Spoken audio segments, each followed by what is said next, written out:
दर्शन देखा तेरा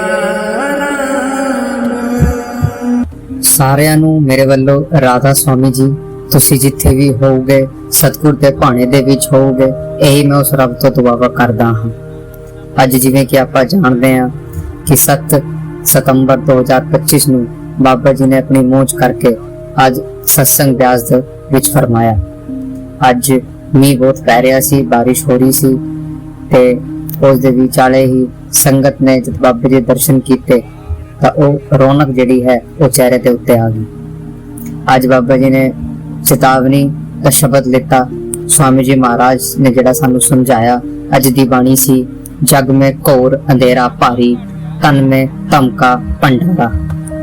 जेड़े लोकी सत्संग दे विच नहीं आ सकी है जेड़ी संगत, मैं उस दे वास्ते ये सत्संग तैयार कीता है ते अपनी लैंग्वेज दे विच इन्हां नू समझाउण दी कोशिश कीती है ते तुसीं इन्हां नू मोटिवेशन दे तौर ते उत्ते सुन सकदे हो जी। जग में घोर अंधेरा पारी, तन में धमका भंडारा। स्वामी जी महाराज इस बाणी दे विच सानू चेता रहे हैं, वो सानू की समझाने की कोशिश कर रहे हैं और शुरुआत करते हैं, जग में घोर अंधेरा भारी, तन में धमका भंडारा। वो सानू समझा रहे हैं कि देखो जे आपां दुनिया दी शकला पदार्थां दे उत्ते वेखदे हां ते सानू ख्याल आउंदा है कि दुनिया तां इन्नी चकाचौंध दे विच हैगी आ, दुनिया तां इन्ना मशगूल है, इन्नी लाइटां हन, इन्ना प्रकाश हन, फिर किहड़े अंधेरे दी गल कर रहे हैं। तो स्वामी जी महाराज सानू समझा रहे हैं ये पहाड़ दे चांदण दी गल नहीं है, ये अंधेरा जेड़ा है वो अंदरला अंधेरा है। वो किहड़ा अंधेरा है? वो अंधेरा है अज्ञानता दा अंधेरा, वो अंकार दा अंधेरा, वो विषय विकारों दा अंधेरा जेड़ा आप अपनी दुनिया दे विच अपनी जिंदगी दे विच बनाई बैठे हैं भाई। वो अंधेरा जेड़ा है वो सानू दिखाई नहीं देंदा, क्योंकि साडा जेड़ा मुख है वो बाहरले वास्ते है, अंदर तो आप कदे वड़े ही नहीं, ता करके सानू वो अंधेरा दिखाई नहीं देंदा। लेकिन स्पिरिचुअल कंटेक्स्ट दे उत्ते जब आप आध्यात्मिक पॉइंट्स दे उत्ते उन्हां नू देखदे हां तां सानू दिखाई देंदा है कि वो जेड़ा अंधेरा है वो साडी जिंदगी दे विच वड़िया होया। ता करके उन्होंने कहा जग में घोर अंधेरा पाई। आपां तां मजबा मुल्कां दी लड़ाइयां दे अंधेरे विच फसे हुए हन, प्रेम मोह विच फसे हुए हन, सानू तां उस परमात्मा दा भोरा भी ख्याल नहीं है। वो अंधेरा जेड़ा है वो वधदा ही जा रहा है, बढ़ता ही जा रहा है ते आपां अज्ञानता दे इस समुंदर दे अंधेरे दी गहराई दे विच फसदे जा रहे हैं। अगे सानू समझाउंदे हन, स्वपन जागृत दोनों देखी, भूल भुलैया तर मारा। के भावे आपां सुपने दे विच होइए, भावे आपां जागृत अवस्था दे विच होइए, आपां तां दोनों ही विच भटकदे फिरदे हैं। जीते जी भी भटक रहे हैं, कोई पैसे दे उत्ते, कोई दौलतां दे उत्ते, कोई किस्से कहानियां दे उत्ते, कोई कुर्सियां दे उत्ते, आपां तां भजदे ही रहिंदे हैं, भटकदे ही रहिंदे हैं। ते जे आपां सपने दी गल करें तां सानू सपने भी जेड़े आउंदे आ ओह उन्हां चीज़ां दे ही आउंदे हन। किसे नू बाल बच्चियां दे सुपने आउंदे आ, किसे नू धन दौलत दे सपने आउंदे आ, किसे नू काम काज दे सुपने आउंदे आ, किसे नू कुर्सियां दे सपने आउंदे ना, किसे नू रिश्ते नाते दे सुपने आउंदे आ। पर आपां तां भावे जींदे होइए, भावे आपां सुते होइए, आपां तां भटकदे ही फिरदे आ भाई। सानू तां नींद भी चंगी तरह नहीं आंदी, आपां तां भूल भुलैया दे विच फस गए आ। उन्होंने एग्जाम्पल लिता इमाम बाड़े दा, जेड़ा लखनऊ दा इमाम बाड़ा है, उत्ते एक भूल भुलैया है जेड़ा उस भूल भुलैया दे एक दरवाजे विच चला जांदा है, फिर उन्हां नूं रस्ता नहीं दिखाई देंदा, कदे इस पासे कदे उस पासे। तां ओही साडा हाल होया पिया है भाई। आपां की करदे आ? आपां उस भूल भुलैया दे विच फस गए हां, सानू रस्ता नहीं पा रहा है। आपां उस सेंस ऑफ ट्रैंकुलिटी जेड़ी है, वो जेड़ी सच्ची शांति की जेड़ी अवस्था है वो साडी जिंदगी दे विच नहीं आ रही है। आपां तां भटकदे ही रहिंदे आ, पता नहीं कदों आपां भटक रहे हैं। फिर आगे सानू समझाउंदे हन, जीव अजान भया परदेसी, देश बिसर गया निज सारा।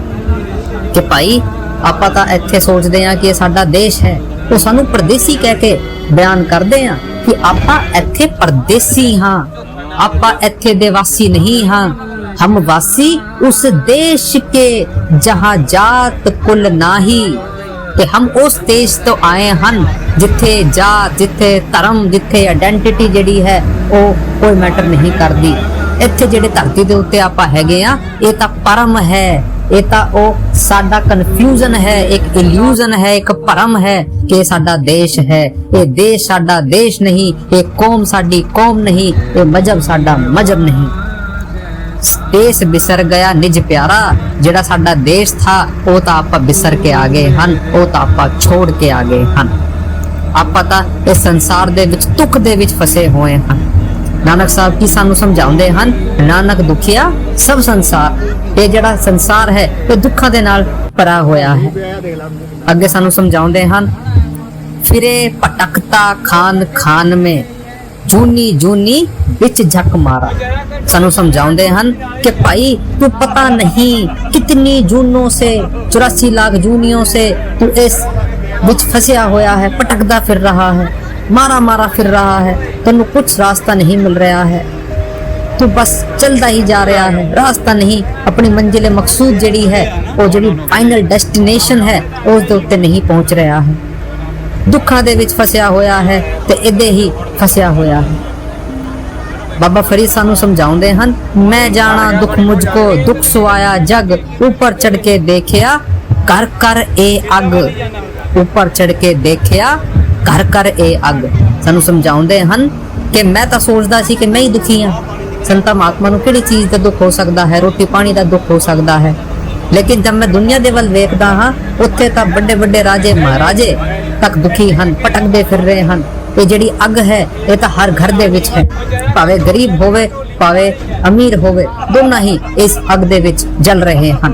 सैजो भाई अगे समझाउंदी है, धनवंते दुखिया सभी निर्धनते दुखदा रूप, कि सब तो बड़ा दुख तो उन धनवंतरियों को है, उन बड़े बड़े साहूकारों को है जिहड़े धन दे विच फसे हुए हैं। किसी नू है कि मेरा तन ना चला जावे, किसी नू है मेरा तन ना चला जावे, किसी नू अपने बाल बच्चे जान दा दुख है, कोई दवाइयां लेके सो रहा है। ते जिहड़ा निर्धनता है वो तो सिर्फ दुख दा रूप है, लेकिन ये जिहड़ी अग है वो तो हर घर दे विच है। अगे सानू समझाउंदे हैं, दम दम दुखी कष्ट बहुत भोगे, सुने कौन अब बहुआरा, कि आपा इस दुख नू झेलदे झेलदे, इस दुख नू विसरदे विसरदे आपा तां हार गए हैं, सानू रस्ता नहीं पा रहा है। आपा तां उस मंजिले मकसूद तो इन्ने पीछे हो गए हैं, उस परमात्मा तो इन्ने पीछे हो गए हैं कि सानू हुण वो दिखाई भी ही नहीं दिंदा, आपा उहदा जिक्र भी नहीं करदे। दम दम दुखी कष्ट बहुत भोगे, बस दुखी हो के हम कष्ट भोग रहे हैं। भाई दुख दा कोई अंत नहीं है कोई जेड़ा बंदा जो इत्थे खड़ा होके कह सके कि उन्हें दुख नहीं है? सारियां नूं आपां नूं कुछ ना कुछ दुख है। किसी कई लोग मेरे से भी पूछते हैं, भाई ये क्या है, आप इतना प्रेम प्रेम प्रेम करते हैं। मैं बोला, भाई गुरु तो हमारा पांव को हाथ लगाने नहीं देता है, फूल नहीं लेता है, हार चढ़ाने नहीं देता है, नजदीक में खड़ा होना नहीं देता है, उसको हमारे प्रेम की कोई लोर नहीं है, कोई जरूरत नहीं है। हमको वो प्रेम सिखाते हैं ताकि हजार और लाखों चीजों में जो हमने अपना प्रेम डिवाइड कर दिया है, बांट दिया, उसको एकत्रित करके पावरफुल बीम होके हो गई तेज, जिससे हम ये मन और माया